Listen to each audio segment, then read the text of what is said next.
1.1 के सबसे पहले क्वेश्चन में दिया है is zero a rational number, can you write it in the form of p by q where p and q are integers and q not equals to zero. Question में हमसे पूछा है कि क्या जीरो एक रैशनल नंबर है, क्या इसको p बाई क्यू की फॉर्म में लिखा जा सकता है जहां पर p और q हमारे इंटीजर्स हैं और q जीरो के इक्वल नहीं है, जो भी डिनोमिनेटर वाली वैल्यू है वो जीरो नहीं होनी चाहिए। सो सोल्यूशन में सबसे पहले इस वाले पार्ट को आंसर करेंगे, जीरो एक रैशनल नंबर होता है। सो सोल्यूशन में लिखेंगे yes zero is a rational number. इसके बाद पूछा है क्या जीरो को p बाई क्यू की फॉर्म में लिखा जा सकता है, तो बिल्कुल लिखा जा सकता है। उसके लिए लिख देंगे we can write zero in the form of p by q. अब आप कहोगे जीरो रैशनल नंबर किस तरह से होगा और इसकी p बाई क्यू की फॉर्म कैसे होगी, तो यहाँ पर आपके लिए मैं एक्सप्लेन कर देता हूँ। सपोज कीजिए हमारे पास जीरो है, इसके डिनोमिनेटर में अपनी तरफ से 1 रख लो, ये p बाई क्यू की फॉर्म में है। अगर इसको हम सोल्व करेंगे तो हमें आंसर में जीरो मिलेगा। बिल्कुल इसी तरह से यहाँ पर जीरो लिखो, इसके डिनोमिनेटर में 2 रख दो, इसको भी जब सोल्व करेंगे तो ये जीरो के इक्वल ही होगा। इसी तरह से जीरो अपॉन में कोई भी वैल्यू हमारी रखेंगे, सपोज कीजिए 7 रखते हैं, इसके इक्वल में भी जीरो आ जाएगा इसको सोल्व करने पर। इसी तरह से जीरो के डिनोमिनेटर में अगर -5 रख लेते हैं तो ये भी जीरो के ही इक्वल होगा। यानी यहाँ पर आप देख सकते हो जो भी हमारा जीरो है उसकी p बाई क्यू वाली फॉर्म हो जाएगी ये। इसी तरह से यहाँ पर भी जीरो की p बाई क्यू वाली फॉर्म है, यहाँ पर भी जीरो की p बाई क्यू वाली फॉर्म है और यहाँ पर भी जीरो की p बाई क्यू वाली फॉर्म आपको दिखाई दे रही है। जीरो को p बाई क्यू की फॉर्म में लिखा जा सकता है, इसीलिए ये हमारा एक रैशनल नंबर है। और इन सभी कंडीशन में देख सकते हो जो भी हमारा q है वो जीरो के इक्वल नहीं है। यहाँ पर 1 है, 2 है, 7 है, -5 है, ये जीरो नहीं है। सिंपल वर्ड्स में जीरो हमारा एक रैशनल नंबर है जिसको p बाई क्यू की फॉर्म में लिख सकते हैं। इसके एग्जाम्पल्स भी यहाँ पर मैंने आपको दे दिए हैं। तो इसी के साथ क्वेश्चन नंबर 1 हो जाता है कंप्लीट। क्वेश्चन नंबर 2 के लिए मूव करते हैं नेक्स्ट पेज पर।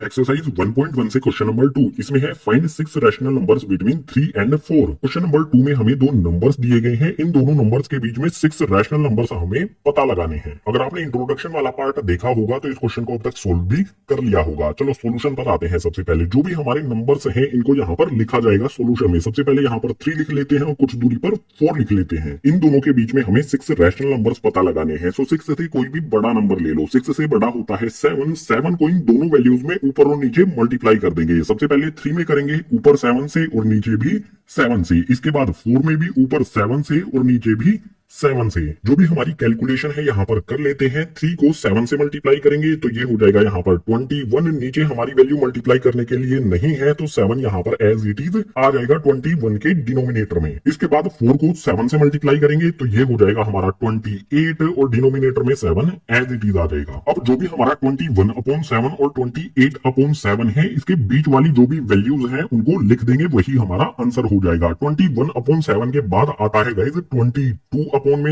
इसी तरह से इसका नेक्स्ट हो जाएगा 23/7। इससे नेक्स्ट हो जाएगा हमारा 24/7। इससे नेक्स्ट हो जाएगा हमारा 25/7। इससे नेक्स्ट हो जाएगा हमारा 26/7। इससे नेक्स्ट हो जाएगा हमारा 27/7। 3 और 4 के बीच में टोटल 6 रैशनल नंबर्स हमें फाइंड करने थे, यहाँ पर हमने फाइंड कर लिए हैं। तो ये हो जाएगा क्वेश्चन नंबर 2 के लिए हमारा आंसर। लेकिन अगर आपने यहाँ पर 7 की बजाय अगर किसी और वैल्यू से ऊपर और नीचे मल्टीप्लाई किया है तो जो भी आपका आंसर है वो डिफरेंट हो सकता है। इस तरह के जो भी क्वेश्चंस हैं उनके लिए आंसर अलग अलग हो सकते हैं। आपको सिंपली स्टेप्स फॉलो करने हैं, जो भी बीच की वैल्यूज हैं इनकी वो लिख देनी है, वही आंसर हो जाएगा। क्वेश्चन नंबर 2 के लिए ये हमने आंसर फाइंड कर लिया है। इसी आंसर के साथ क्वेश्चन नंबर 2 हो जाता है कंप्लीट। क्वेश्चन नंबर 3 के लिए मूव करते हैं नेक्स्ट पेज पर। क्वेश्चन नंबर 3, इसमें है find 5 rational numbers between 3/5 and 4/5। दो रैशनल नंबर दिए गए हैं, इनके बीच में हमें 5 रैशनल नंबर्स पता लगाने हैं। सो सॉल्यूशन में सबसे पहले जो भी हमारे दो नंबर्स दिए गए हैं इनको लिख लेंगे। सबसे पहले यहाँ पर आ जाएगा 3/5, थोड़ी सी दूरी पर लिख देंगे 4/5। हमें 5 रैशनल नंबर्स पता लगाने हैं, तो 5 से बड़ा कोई भी नंबर ले लो। 5 से बड़ा 6 होता है, 6 को हम इन दोनों रैशनल नंबर्स में ऊपर भी मल्टीप्लाई कर देंगे और नीचे भी मल्टीप्लाई कर देंगे। 4/5 में भी ऊपर मल्टीप्लाई कर देंगे, नीचे मल्टीप्लाई कर देंगे। कैलकुलेशन यहां पर कर लेते हैं। 3 को 6 से मल्टीप्लाई करेंगे तो ये हो जाएगा हमारा 18। इसके बाद डिनोमिनेटर में 5 को 6 से मल्टीप्लाई करेंगे तो ये हो जाएगा हमारा 30। इसी तरह से 4 को 6 से मल्टीप्लाई करेंगे तो ये हो जाएगा हमारा 24। डिनोमिनेटर में यहां पर आप देखो 5 को 6 से मल्टीप्लाई करना है तो 30 आ जाएगा। अब जो भी हमारा 18/30 है और 24/30 है, इनके बीच में जो भी नंबर्स हैं यहां पर लिख देंगे, वही हमारा आंसर हो जाएगा। 18/30 के बाद क्या आता है 19/30। इसके बाद आ जाएगा हमारा 20/30। इससे नेक्स्ट हो जाएगा हमारा 21/30। इससे नेक्स्ट हो जाएगा हमारा 22/30 और इससे नेक्स्ट हो जाएगा हमारा 23/30।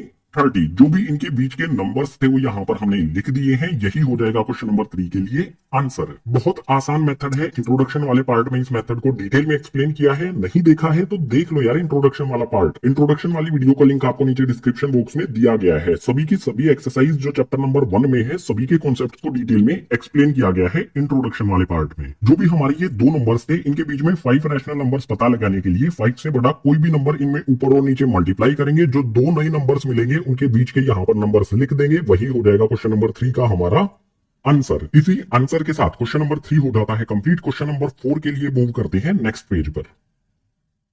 एक्सरसाइज 1.1 का लास्ट यानी कि क्वेश्चन नंबर 4। इसमें दिया है state whether the following statements are true और false, give reason for your answer. Question number 4 में ट्रू फॉल्स है, लेकिन साथ ही अगर ट्रू है तो क्यों है और फॉल्स है तो क्यों है, हमें रीजन भी देना है। सो जो भी हमारी ये ट्रू फॉल्स है इनको एक एक करके समझ लेते हैं, आंसर भी साथ में लिखेंगे। सबसे पहले वाले में दिया है every natural number is a whole number. हर एक नेचुरल नंबर होल नंबर होता है, तो ये ट्रू होगा। यहाँ पर लिख देते हैं। इसके बाद रीजन की बात करते हैं। जो भी नेचुरल नंबर्स हैं वो 1 से स्टार्ट होते हैं, 2 3 4 5 जहां तक भी उनको काउंट किया जा सकता है सभी के सभी नेचुरल नंबर्स होते हैं। और होल नंबर्स की बात की जाए तो 0 से शुरू होते हैं, 1 2 3 4 5 कंटिन्यू रहते हैं ये इन्फिनिटी तक जहां तक भी काउंट किए जा सकते हैं। तो जो भी हमारे होल नंबर्स हैं उनमें सभी के सभी नेचुरल नंबर्स के साथ साथ 0 भी होती है। ये 0 से स्टार्ट होते हैं, ये 1 से स्टार्ट होते हैं। तो रीजन में यहाँ पर लिखेंगे whole number is the collection of 0 and natural numbers. जो भी हमारे होल नंबर्स हैं वो 0 और नेचुरल नंबर्स का ही कलेक्शन होता है, इसीलिए फर्स्ट वाला हमारा